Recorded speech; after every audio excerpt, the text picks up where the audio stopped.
Senator, nice to see you, sir. Good to be with you, Greta. All right, Senator, a lot of people trying different sorts of ideas to try to get everyone to figure out a solution for this problem in Washington. And I'm curious, you have sent a dear colleague letter to your colleagues suggesting maybe getting together tomorrow. What is your letter? You know, I think I'd like to, we're going to have coffee tomorrow at 11 a.m. on the steps. I think really people think this is one party or the other. My understanding is the American people are frustrated with both parties not talking. And I think there's some symbolism to it. But I think we could also have coffee and talk about what is the final position that both sides would accept in order to get there. There's already rumblings of this, that there is a position that we could all come to, but it would involve negotiating. The problem I see right now is the other side keeps saying they will not negotiate. Well, how do you find compromise if you're not going to negotiate? Why won't they negotiate? Is it that they feel that they have such a strong position, they've given up so much for so long, or do they want to bloody the nose of the Republicans? You know, I'm not sure, but I think it's an untenable position because I think ultimately Americans do want us to talk to each other. They recognize we don't agree on everything, and they do want us to find a middle ground. But right now, we started out with us wanting no Obamacare and then wanting 100% of Obamacare. I think really there's going to be somewhere in the middle that we could find that fixes some of the worst parts of Obamacare. And I really think all it takes is a little bit of discussion. Where is that middle ground, do you see? If you could sort of step ahead or step outside the problem, what do you think really is sort of attractive that both parties could and should agree upon now? You know, I think we've already hit one of them where we should have. We talked about a one-year delay to sort out some of the differences. The Democrats didn't accept that. We also talked about a delay just of the individual mandate, and they didn't accept that either.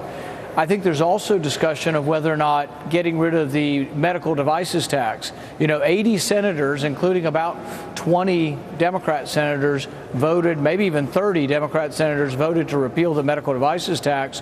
I think that would go a long way towards getting rid of a tax we think will really hurt jobs and will really be onerous on innovation in medical technology.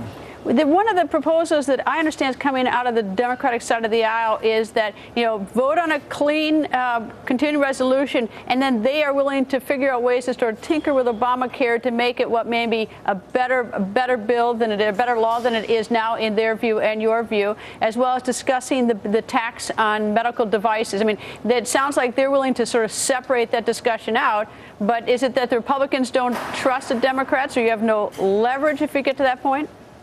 Well, see, the problem is we've had, at least a year, maybe 2 years to fix some of these problems, and they don't bring them to Congress.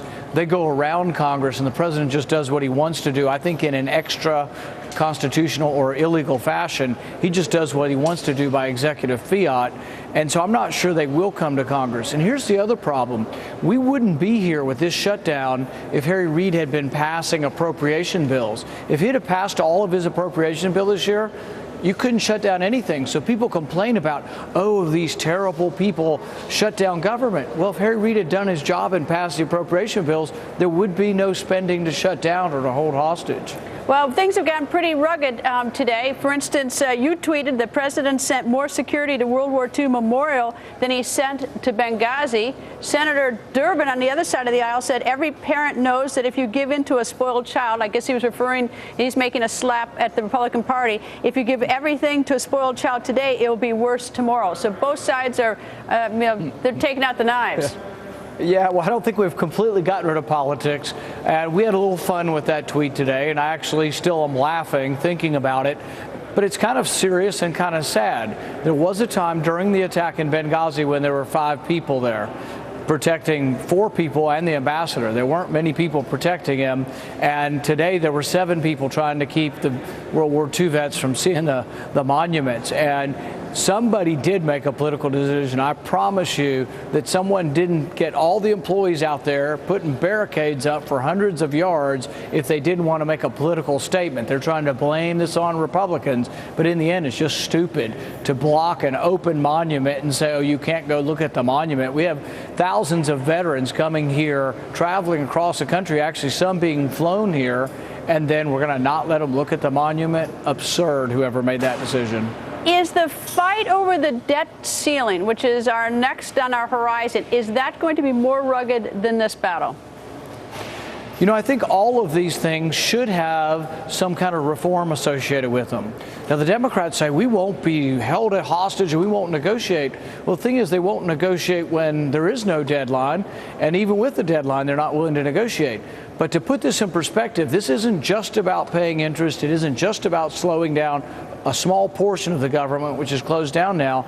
It's about a government that spends $1 trillion every year that we have to borrow. It's about a $17 trillion debt. It's about fiscal responsibility. So this is not a small matter. This has been accumulating for some time. Some of us think that the very financial structure and stability of the country depends on doing something about this debt. So we don't do this lightly just because it's for, partisan reasons. I do this because I'm truly worried about the fiscal stability of our country. Is there any sort of sense of friendship across the aisle right now in the Senate between the Republicans and Democrats? Is it really sort of divided? What's sort of behind the scenes? I know people oftentimes think we in the media hate each other on other networks, but we're oftentimes friends, in private. Is it like that in the Senate? I think it's much less acrimonious than you would think. People are pitted against each other. Even sometimes the very person who might be calling you an anarchist on TV 20 minutes earlier was saying, well, how's your family doing? And was very friendly. So there's actually, I think, more rapport than you would think if you just watch television. I think there could be more, though. That's why I offered a year and a half ago to have a regular lunch where Republicans and Democrats came together for lunch and breakfast. I'm not, Pollyanna thinking, we're all going to be singing, Kumbaya and be, getting everything done. But we would get more done if we had a little more interaction between the two of us. One quick last question. Any takers on your coffee for tomorrow? A few. I'm still hoping that it becomes a bipartisan coffee. We have invited every Democrat and every Republican, and really it doesn't have to be any high-powered thing. It's sort of chatting, having some coffee and saying, what would it take for you to reopen government? We want to, but what would it take? What is something we could negotiate? Do you have a maybe from a Democrat? Some, but a few have said that they don't want to appear to be negotiating, and I think that's a problem, because the thing is I want to appear to be negotiating, because that is really what the American people want us to do. They want us to talk to each other and find a middle ground. And so I hope people will show up tomorrow. It isn't a high-pressure thing. We're trying to make it a one-on-one, just have some coffee and see if we have any ideas that might work together. Senator, thank you. Nice to see you, sir. Thanks, Greta.